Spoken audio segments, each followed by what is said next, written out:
Saya Ayu Staningwarno dan ini adalah tabel periodik unsur. Kapan unsur ditemukan? Kita dapat amati di slide berikut ini sangat bermacam-macam dari yang zaman prasejarah. Di sini seperti besi, tembaga, perak, emas. Kemudian dari abad pertengahan, kemudian tahun abad 17, 18, 19, bahkan ada yang baru-baru ini ditemukan mulai tahun 1965 seperti tabel lantanida di bawah seperti ini. Nah, seperti kita pelajari di bab sebelumnya bahwa konfigurasi elektron unsur dalam keadaan dasar itu bermacam-macam. Dari yang di sini untuk golongan 1A itu NS1, kemudian 2A NS2, NS2NP untuk ke-3A, kemudian untuk 4A NS2NP2 dan seterusnya hingga 8A NS2NP6. Kemudian untuk golongan 3B yaitu D1, 7B, D5 dan juga 2B, D10. Kemudian pada golongan yang lain di sini untuk mulai CE, P, R, ND dan seterusnya itu konfigurasi elektron unsur dalam keadaan dasarnya 4F dan juga 5F. Apabila diklasifikasikan di sini menjadi beberapa jenis. Yang pertama adalah unsur utama yang ada di warna sini yang 1A, 2A, 3A sampai 7A. Kemudian ada juga gas mulia dari sini 8A untuk unsur helium, neon, argon, krypton, xenon, radon. Kemudian juga ada logam transisi dari 3B sampai 1B di sini. Kemudian juga ada yang khusus di sini zinc, kadmium, merkuri, juga ada golongan lantanida yang di bagian bawah sini dan juga aktinida yang di bagian paling bawah sini. Apabila kita amati konfigurasi kation dan anion dari unsur utama, contohnya di sini natrium itu konfigurasinya bisa disebut dengan Na3S1 atau Na plus Ne. Kemudian contoh lainnya untuk kalsium bisa berupa R4S2 yang kemudian dalam bentuk kationnya yaitu kalsium 2 plus Ar. Kemudian untuk aluminium Ne3S2 3P1 dan bentuk kationnya aluminium 3 plus Ne.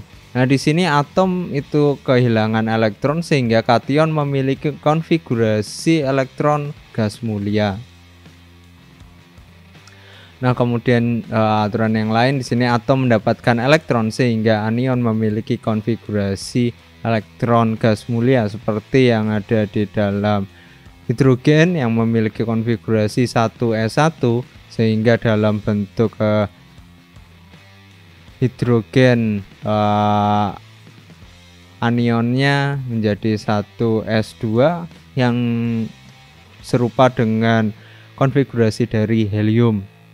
Begitu pula dengan fluor 1s2, 2s2, 2p5 itu apabila menjadi anionnya F- konfigurasinya menjadi 1s2, 2s2, 2p6 atau konfigurasinya sama dengan neon yang memiliki konfigurasi serupa. Begitu pula dengan oksigen dan juga nitrogen. yang dapat menjadi oksigen 2- dan juga nitrogen 3- yang memiliki konfigurasi elektron sama dengan neon sebagai gas mulianya.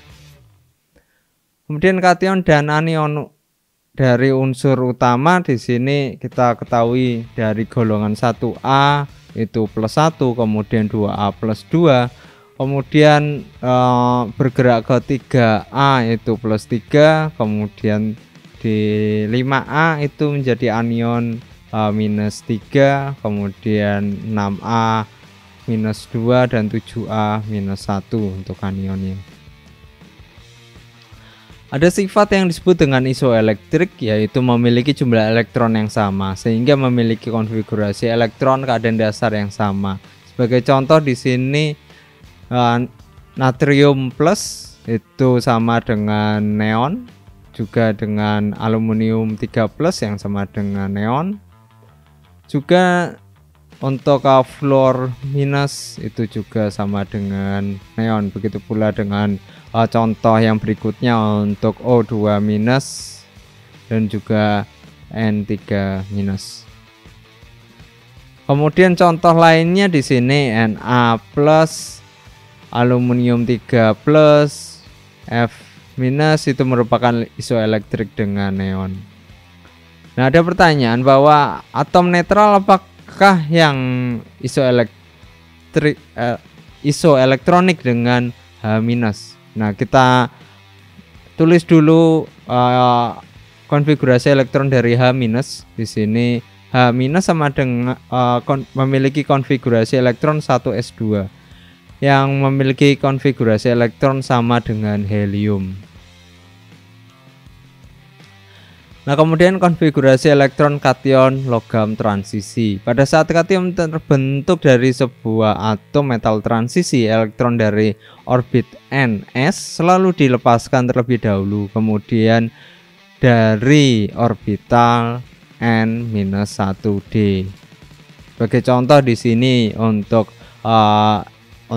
besi Fe itu memiliki konfigurasi argon 4s2 3d6. Nah, apabila menjadi kation Fe2+, maka konfigurasinya argon 4s0.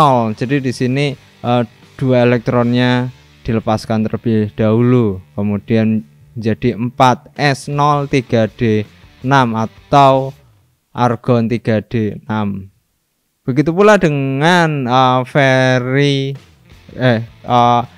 besi 3+, yaitu argon 4s2s0 karena sudah kehilangan 2 elektron, kemudian baru orbital D-nya 3d5 yang berkurang dari 6 jadi 5, atau nama lainnya argon 3d5. Begitu pula yang terjadi pada mangan Mn, itu konfigurasinya argon 4s2 3d5, sehingga dalam bentuk kation mangan 2+ nya itu adalah argon 4s0 3d5 atau argon 3d5. Di sini kehilangan 2 elektron di kulit esnya. Kemudian ada sifat lain yang disebut dengan muatan inti efektif atau memiliki lambang ZeFF yang merupakan muatan positif yang dimiliki oleh elektron. Untuk perhitungannya ZeFF sama dengan Z dikurangi konstanta perisai atau tau di sini, yang besarnya antara 0 hingga Z. Z itu merupakan muatan inti sebenarnya atau nomor atomnya. Tetapi Z efektif itu hampir sama dengan Z dikurangi hampir sama dengan Z, yaitu jumlah elektron intinya. Nah, di sini kita perhatikan contoh-contohnya. Untuk natrium itu nilai Z-nya itu 11, sedangkan intinya ada 10 elektronnya, sehingga Z efektifnya itu 1 dan memiliki radius dalam satuan pikometer itu 166. Nah, apabila kita amati di sini memiliki core yang sama tetapi Z yang berbeda-beda. Di sini untuk magnesium Z-nya 12, kemudian aluminium 13, silikon itu 14. Nah, kalau kita perhatikan di sini radiusnya berkurang, sedangkan Z efektifnya meningkat dan intinya sama di sini. Nah, di sini kalau misalkan kita amati, di sini ada suatu efek yang disebut dengan Vaporize. Di sini apabila di sini memiliki muatan plus 2, kemudian dia ada 2 buah elektron, kemudian untuk mengambil elektron pertama itu dibutuhkan 3,94 kali 10 pangkat minus 18 Joule untuk menghilangkan satu elektron pertama. Akan tetapi untuk menghilangkan elektron kedua itu dibutuhkan energi yang lebih besar, yaitu 8,72 kali 10 pangkat minus 18 Joule. Nah, kemudian kalau kita bandingkan di dalam tabel periodik terkait nilai Z efektif ini, itu semakin ke kanan itu meningkat nilai Z-nya, kemudian semakin ke bawah juga semakin meningkat Z efektifnya. Nah, di sini adalah deskripsi mengenai jari-jari atom. Sini ada 2 jenis. Yang pertama untuk jari-jari atom dari unsur-unsur logam, yaitu setengah jarak antara 2 inti pada atom yang berdekatan. Contohnya di sini adalah berium atau Be. Akan tetapi pada molekul yang sifatnya adalah diatomik, itu jari-jari atomnya adalah setengah jarak antara inti 2 atom dalam molekul tersebut. Contohnya di sini adalah iodin yang berupa diatomik membentuk senyawa I2. Sedangkan di sini kalau kita amati berium, jadi di sini antar atom, sedangkan di sini antar atom dalam molekul yang sama, ini molekul yang berbeda. Nah, kalau kita amati di dalam tabel periodik, di sini semakin ke bawah radius atau jari-jari atomnya itu semakin meningkat, dan juga semakin ke kiri itu juga jari-jari atomnya juga semakin meningkat. Kalau kita amati lebih jauh, ada suatu tren dalam jari-jari atom. Di sini pada tingkat yang sama, di sini litium, berium, boron, karbon, nitrogen, oksigen hingga fluor, dia akan semakin menurun jari-jari atomnya yang memiliki nilai atom yang mirip-mirip dan semakin meningkat di sini. Jadi dia akan menurun seperti ini trennya. Nah, apabila kita bandingkan antara jari-jari atom dengan jari-jari ion, di sini akan terjadi perubahan. Contohnya di sini untuk logam seperti litium, natrium, kalium, rubidium dan juga cesium, apabila menjadi kationnya dia akan berkurang jari-jarinya.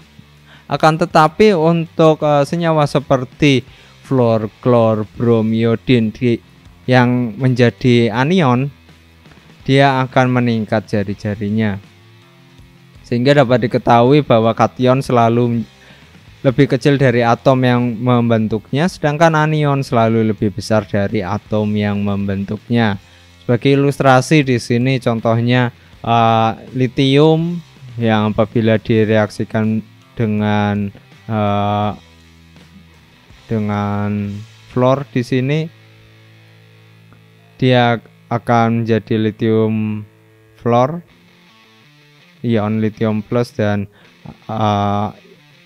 kation lithium dan anion fluor di sini ukurannya menjadi yang kation jadi lebih kecil, sedangkan anionnya menjadi lebih besar. Nah, kalau kita perhatikan lebih lanjut untuk membandingkan jari-jari ion dalam picometer pada unsur-unsur yang sering kita amati, bahwa semakin ke bawah jari-jari atom dan ion itu akan bertambah. Untuk natrium plus dan juga fluormin jumlah elektronnya sama. Di sini natrium, kemudian fluor di sini. Kan tetapi proton natrium itu memiliki nilai Z sama dengan 11, itu lebih banyak dibandingkan proton dari fluor yang memiliki nilai Z sama dengan 9. Akan tetapi pada contoh yang lain di sini Na+, Mg2+, dan juga Al3+, itu semakin banyak muatan positif, itu semakin kecil. Nah, pertanyaannya di sini, jelaskan apa yang terjadi pada Cu2+ dan Cu+. Plusnya 1 dan juga Cu+2. Jadi ini dan ini, mana yang lebih besar jari-jarinya? Jawab di komentar di bawah. Sini ada salah satu contoh chemistry in action. Pertanyaannya di sini adalah, apakah ini adalah unsur ketiga yang berbentuk cairan? Karena kalau kita amati pada tabel periodik tersebut ada 118 elemen. 2 darinya itu cairan pada 25 derajat Celcius, yaitu Br2 dan juga Hg. Nah, akan tetapi ada kemungkinan Fr223 itu juga cairan. Nah, kita coba jelaskan di sini bahwa semua isotop francium atau Fr itu radioaktif. Yang paling stabil adalah isotop francium 223 yang memiliki waktu paruh 21 menit. Nah, waktu paruh ini adalah waktu yang dibutuhkan dari setengah bahan radioaktif untuk terurai. Karena sangat singkat, maka hanya ada jumlah yang sangat sedikit. Nah, kemudian kalau kita amati lebih lanjut, teman-temannya di sini ada lithium, natrium, kalium, rubidium, cesium, itu memiliki nomor atom yang berurutan, kemudian juga memiliki sifat cair yang mirip juga.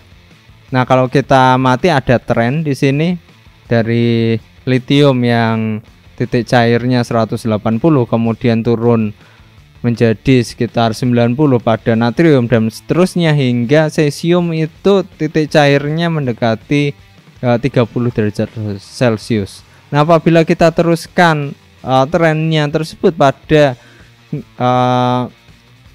nomor atom dari francium, itu bisa mencapai 21, mencapai sekitar 25.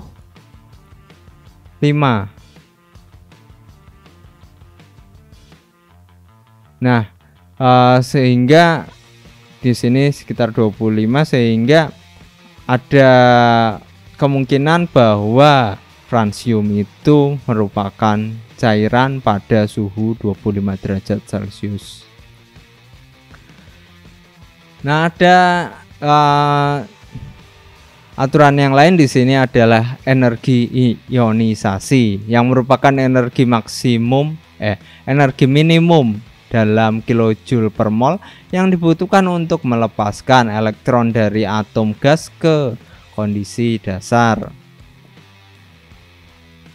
Di sini contohnya yaitu X, yaitu atom gas yang dalam bentuk gas di sini, kemudian diberikan energi yang kemudian dia akan menjadi suatu kation dalam bentuk gas dan melepaskan satu elektron yang disebut, dan energinya yang digunakan untuk melepaskan itu energi ionisasi pertama.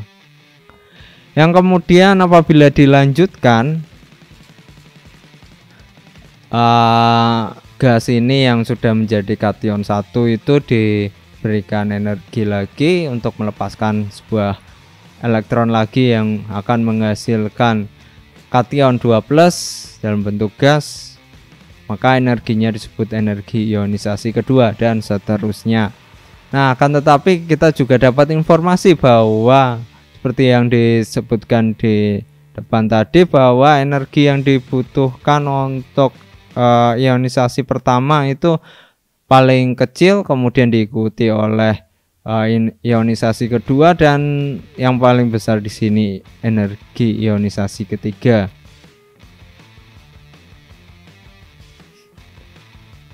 Nah, kenapa hanya gas? Karena gas tidak diganggu oleh atom tetangganya. Nah, kita amati di sini dari energi ionisasi antar elemen di sini sangat bervariatif. Akan tetapi kalau misalkan kita amati energi ionisasi pertama, kedua, ketiga, keempat hingga keenam di sini semakin besar. Yang paling besar di sini yang keenam. Yang berikutnya adalah variasi energi ionisasi pada atom dengan nomor atom yang berbeda. Kita amati di sini ada dua kelompok di bagian atas dan di bagian bawah. Gas mulia yang ada di bagian atas itu memiliki energi ionisasi yang sangat tinggi sebagai indikasi bahwa unsur tersebut tidak reaktif. Sedangkan pada bagian bawah yang merupakan unsur golongan A1 itu terlihat pada bagian bawah. Logam alkali ini memiliki satu elektron valensi yang terperisai secara efektif oleh kulit bagian dalam yang terisi penuh, sedangkan mudah untuk melepaskan satu elektron dan membentuk ion uni positif. Kemudian kita amati tren umum energi ionisasi pertama. Apabila kita amati semakin ke atas ini akan semakin meningkat, sedangkan semakin ke kanan juga akan semakin meningkat. Kemudian di berikutnya ada namanya sifat afinitas elektron yang merupakan negatif dari perubahan energi yang terjadi ketika suatu elektron diterima oleh atom suatu unsur dalam keadaan gas. Nah, di sini contohnya ada suatu gas X yang menerima suatu elektron yang akan menjadi sebuah anion X- dalam bentuk gas pula. Sebagai contoh di sini adalah fluor dalam bentuk gas yang menerima sebuah elektron, dia akan menjadi fluor minus yang bentuknya gas juga, yang memiliki delta H sama dengan minus 328 kJ per mol. Sedangkan energi afinitas elektronnya adalah plus 328 kJ per mol. Begitu pula dengan oksigen yang apabila menerima elektron dia akan menjadi anion oksigen minus yang dalam bentuk gas pula, yang memiliki delta H sama dengan minus 141 kJ per mol, yang kemudian memiliki EA atau afinitas elektron sebesar plus 141 kJ per mol. Nah, delta H yang negatif ini berarti eksotermik. Afinitas elektron bernilai positif apabila reaksi bersifat eksotermik dan bernilai negatif bila reaksinya endotermik. Kemudian afinitas elektron yang sangat positif atau positif besar itu berarti bahwa ion negatif menjadi sangat stabil dan atom tersebut memiliki tendensi untuk menerima elektron.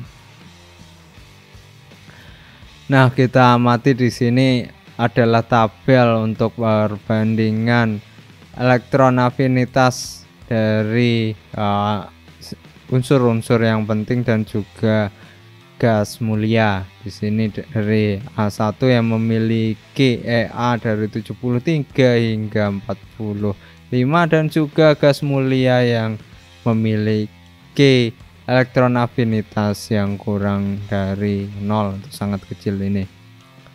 Nah, kalau kita amati perbandingannya dengan suatu grafik di sini, kita amati variasi afinitas elektron dari 56 unsur pertama dari H hingga Ba. Di sini kita lihat dari helium hingga barium di sini memiliki naik turun apabila kita amati semakin tinggi nomor atomnya. Kemudian kita amati juga elektron afinitasnya yang tinggi-tinggi. Di sini ada fluor, klor, brom, iodin. Kemudian ada juga sifat yang disebut dengan hubungan diagonal pada tabel periodik. Di sini contohnya untuk golongan A1 yaitu litium, dia memiliki hubungan diagonal dengan magnesium yang berada di A2A. Dan seterusnya untuk berilium dengan aluminium dan juga boron dan silikon. Nah, di sini hubungan ini merupakan kemiripan antara unsur yang terletak diagonal. Contohnya di sini litium itu mirip dengan magnesium dan seterusnya. Kemudian di sini kita akan membahas mengenai sifat-sifat kimia dari unsur golongan utama. Kita mulai dari grup 1A yang memiliki sifat konfigurasi elektron Ns1 yang N-nya itu lebih dari itu sama dengan 2, yaitu litium, natrium, kalium, rubidium dan juga cesium yang merupakan logam alkali. Logam ini memiliki energi ionisasi yang rendah, cenderung kehilangan satu elektron valensinya, sehingga sebagian besar ditemukan berbentuk ion uni positif. Sifatnya yaitu sangat reaktif, sehingga tidak pernah ditemukan dalam keadaan bebas di alam. Bereaksi dengan air yang menghasilkan hidrogen dan hidroksilogam. Nah, kemudian kehilangan kilat, contohnya di sini karena bereaksi dengan oksigen yang membentuk oksida. Di sini contoh reaksinya ada suatu logam, dia akan bereaksi dengan oksigen yang ada di udara dan dia akan membentuk suatu oksida yang secara praktek dia akan membentuk suatu lapisan tipis di logam tersebut. Nah, kalau kita perhatikan di dalam tabel periode semakin ke bawah di sini dia akan memiliki reaktivitas yang semakin tinggi. Nah, di sini kita amati contoh-contoh logamnya dalam bentuk nyatanya. Di sini litium, kemudian sodium atau natrium, kemudian potasium, rubidium dan juga cesium. Nah, kita lanjutkan ke grup 2A yang memiliki konfigurasi elektron Ns2 dengan N lebih dari 2. Golongan logam alkali tanah ini kurang reaktif sehingga ada di dalam alam dalam bentuk molekul, bukan ionnya. Kereaktifan dengan air itu sangat beragam. Sebagai contoh di sini barium itu tidak bereaksi dengan air, sedangkan untuk magnesium dia akan bereaksi dengan air yang dalam bentuk gas sehingga membentuk magnesium hidroksida, magnesium OH2 dan juga H2 dalam bentuk gas. tetapi logam seperti kalsium, strontium dan juga barium apabila bereaksi dengan air dalam bentuk cair atau air dingin, dia akan bereaksi dengan mudah dan membentuk logam OH2 tambah H2.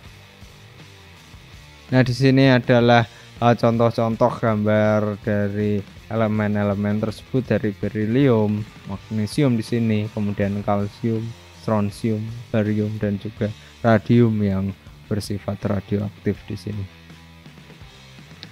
Nah, kemudian untuk grup 3A yang memiliki konfigurasi elektron ns2np1 dengan N itu lebih dari 2.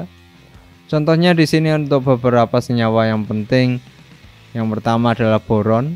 Boron di sini adalah metaloid, sedangkan senyawa-senyawa yang lain adalah logam. Nah, boron ini tidak membentuk senyawa ionik biner dan tidak reaktif dengan oksigen dan air. Nah, kemudian aluminium, dia akan membentuk aluminium oksida apabila bereaksi dengan oksigen yang ada di dalam udara. Nah, aluminium ini yang memiliki pelindung berupa aluminium oksida menjadi kurang reaktif apabila dibandingkan dengan unsurnya aluminium itu sendiri. Aluminium hanya akan membentuk ion positif yang akan bereaksi dengan asam klorida. Dengan reaksi 2 aluminium dalam bentuk solid, dia akan bereaksi dengan 6 HCl dalam bentuk cair, dia akan menghasilkan 2 aluminium klorida valensi 3 untuk bentuk cair dan juga 3 buah H2 dalam bentuk gas yang kemudian bereaksi secara eksoterm. Nah, kemudian di sini contoh sifat tri positifnya. Kemudian di sini contoh-contoh senyawa yang ada di dalam grup 3A ini yang pertama boron, kemudian ada aluminium, gallium dan juga indium. Ini contoh yang menarik bahwa gallium di sini bentuknya adalah cair pada suhu 29,8 derajat Celcius, sehingga pada suhu tubuh manusia dia akan berbentuk cair. Untuk grup yang berikutnya adalah 4A yang memiliki konfigurasi elektron ns2, np2 dan n lebih dari 2. Contoh di sini anggotanya adalah karbon yang merupakan non logam dan silikon dan germanium yang metaloid. Nah, untuk senyawa-senyawa yang penting di sini timah dan timbal itu tidak bereaksi dengan air, tetapi dia akan bereaksi dengan asam. Contohnya di sini adalah asam klorida yang akan membebaskan gas hidrogen. Di sini stannum dan plumbum, dia akan bereaksi dengan asam kuat. Di sini contohnya adalah asam klorida, dia akan membebaskan membebaskan gas hidrogennya. Nah, ini gambar-gambarnya, ini cukup menarik bahwa senyawa yang sama bisa memiliki bentuk yang berbeda. Di sini sama-sama karbon tetapi dalam bentuk grafit dia bentuknya seperti ini, sedangkan dalam bentuk berlian dia akan memiliki bentuk yang sangat menarik ini. Untuk senyawa yang lain silikon, germanium, stannum dan juga plumbum. Kemudian untuk grup 5 yang memiliki konfigurasi ns2np3 dengan n lebih dari 2. Di sini nitrogen dan fosfor adalah non logam, sedangkan arsen dan antimon adalah metaloid, sedangkan bismut adalah logam. Nah, karena kita amati fasenya beda-beda, maka sifatnya pula juga akan beragam. Contohnya di sini nitrogen adalah gas diatomik yang membentuk N2, sedangkan dan juga N akan membentuk sejumlah oksida seperti NO, N2O, NO2, N2O4 dan juga N2O5. Nah, semua gas kecuali N2O5 itu bentuknya adalah padat. Yang kemudian senyawa ini cenderung menerima 3 elektron yang akan membentuk ion nitrit atau N3-, sedangkan fosfor itu terdapat sebagai molekul P4 dan membentuk oksida sebagai P4O6 dan juga P4O10.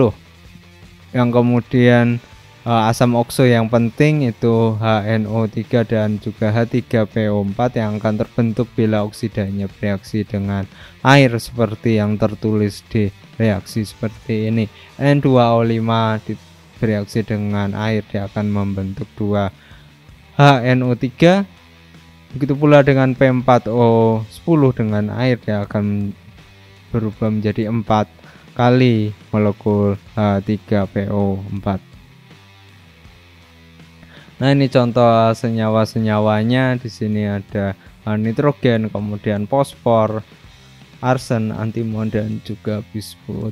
Di sini ada hal yang menarik, bahwa nitrogen itu perlu diletakkan di suatu kemasan khusus di sini, sehingga muncul pertanyaan, mengapa nitrogen perlu diletakkan di tabung khusus seperti yang ada di gambar? Apa fase nitrogen tersebut? Bagaimana sifat fisiknya? Bagaimana suhunya? Tulis jawaban di komen. Nah, kita akan lanjutkan pada grup 6A yang memiliki konfigurasi elektron Ns2np4 dengan N lebih dari 2. Nah, di sini ada beberapa unsur yang menarik. Yang pertama, oksigen itu memiliki kecenderungan untuk menerima 2 elektron untuk membentuk ion oksida atau O2- dalam senyawa ionik. Kemudian senyawa belerang itu yang paling penting adalah SO2, SO3, HS. Nah, sedangkan asam sulfat itu dapat dibentuk ketika belerang trioksida atau SO3 dalam bentuk gas, dia akan terlarut dalam air. Nah, ini senyawa-senyawanya dalam grup 6A ini untuk sulfur dan dalam bentuk S8 dia berwarna kuning sini, kemudian selenium dan juga telurium. Nah, yang berikutnya adalah elemen grup 7A. Di sini adalah halogen. Semua halogen adalah non logam dengan rumus X2 karena reaktif, tidak ditemukan dalam bentuk bebas. Nah, contohnya di sini fluorin, dia akan bereaksi dengan air, akan menghasilkan oksigen, sedangkan untuk halogen itu memiliki energi ionisasi yang tinggi dan afinitas elektron yang bernilai positif besar, sehingga mudah membentuk anion X- yang disebut dengan halida. Kemudian halogen juga akan bereaksi dengan hidrogen yang membentuk hidrogen halida.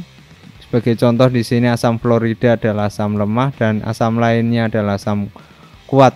Nah, di sini kita amati bahwa halogen ini dia apabila menerima elektron, dia akan membentuk ion, membentuk anion yang disebut halida. Kemudian di sini contohnya apabila bereaksi dengan hidrogen.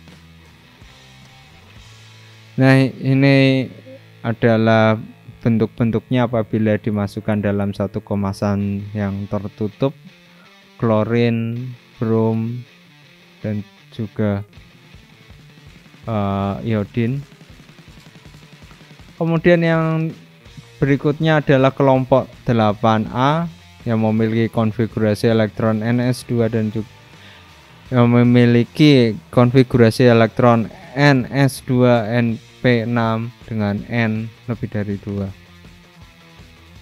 Karakteristik dari gas mulia ini yaitu yaitu subkulit Ns dan Np itu terisi penuh sehingga memiliki energi ionisasi yang paling tinggi dari semua elemen sehingga tidak ada kecenderungan untuk menerima elektron. Nah, ini contoh gas mulia apabila dimasukkan dalam satu kemasan. Di sini contohnya adalah xenon bagian kiri yang berwarna merah, sedangkan di sini xenon juga yang berwarna kuning dalam bentuk XePTF6. Nah, di sini juga ada senyawa-senyawanya, ada XeF4, kemudian XeO3, XeO4 dan juga XeOF4.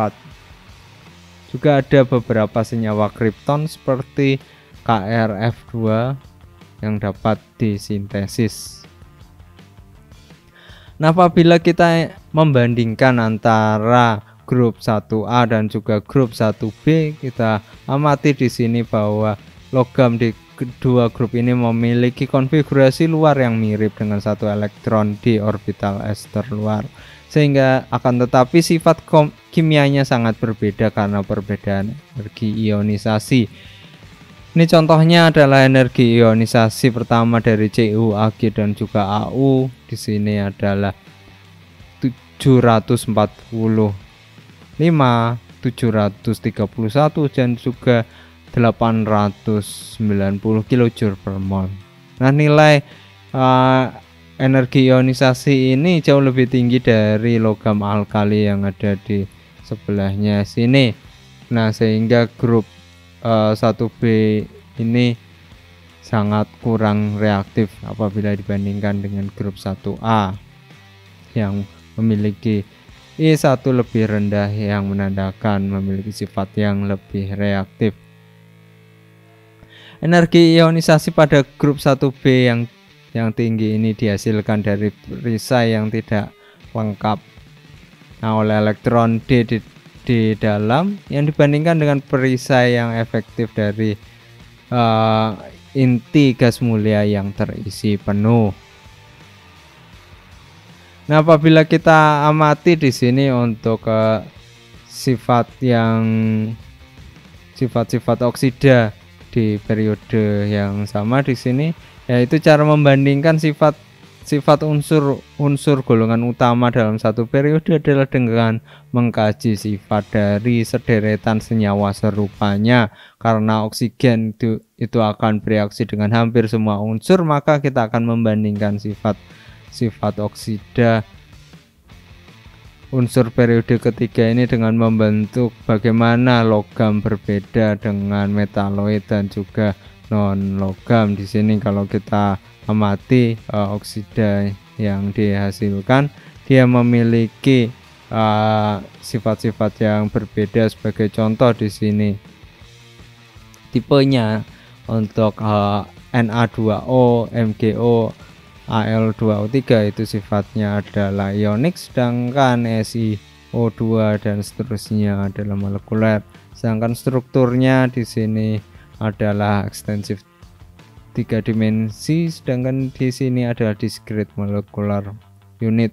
Dan kita amati memiliki titik cair dan juga titik didih yang berbeda pula. Nah, di sini ada contoh yang menarik dari pengalaman penemuan gas mulia. Di sini ada satu tokoh yang bernama Sir William Ramsay. Kemudian kita amati di sini ada helium, neon, argon, krypton dan juga xenon yang memiliki warna-warna yang menarik yang berbeda dari satu dengan yang lain. Nah, ceritanya ini cukup menarik bahwa pada akhir tahun 1800-an, John William Sturt yang merupakan baron ketiga dari Rayleigh, yang merupakan profesor fisik di Cavendish Laboratorium, Cambridge, Inggris, secara akurat dapat menentukan berat atom sejumlah unsur. Tetapi dia juga mendapatkan hasil yang membingungkan dengan nitrogen. Nah, apabila kita amati bahwa proses pembuatan nitrogen itu adalah dengan pembakaran amonia dengan rumus 2N3 yang dalam bentuk gas dia dibakar menjadi N2 dalam bentuk gas dan juga 3H2 dalam bentuk gas. Nah, metode lainnya adalah dari udara. Nah, kalau kita amati bahwa udara itu berisi campuran-campuran gas dan itu dapat dipisahkan satu dengan yang lain. Nah, udara ini coba dipisahkan oksigennya, karbon dioksidanya, dan juga uap airnya. Nah, kemudian udara didapatkan dan kemudian apabila dibandingkan dengan nitrogen yang didapatkan dari amonia, ternyata nitrogen yang didapatkan dari udara ini lebih padat 0,5% dari yang didapatkan dari amonia. Nah, hasil kerja ini menarik perhatian dari Sir William Ramsay, orang ini yang seorang profesor kimia di University College London. Nah, pada tahun 1898 Ramsay melewatkan nitrogen yang dihasilkan dari percobaan Rayleigh ini melalui suatu batang magnesium panas yang berwarna merah dan akan membentuk magnesium nitrit dengan reaksi 3 magnesium dalam bentuk solid ditambah nitrogen dalam bentuk gas, dia akan menghasilkan Mg3N2 yang dalam bentuk solid.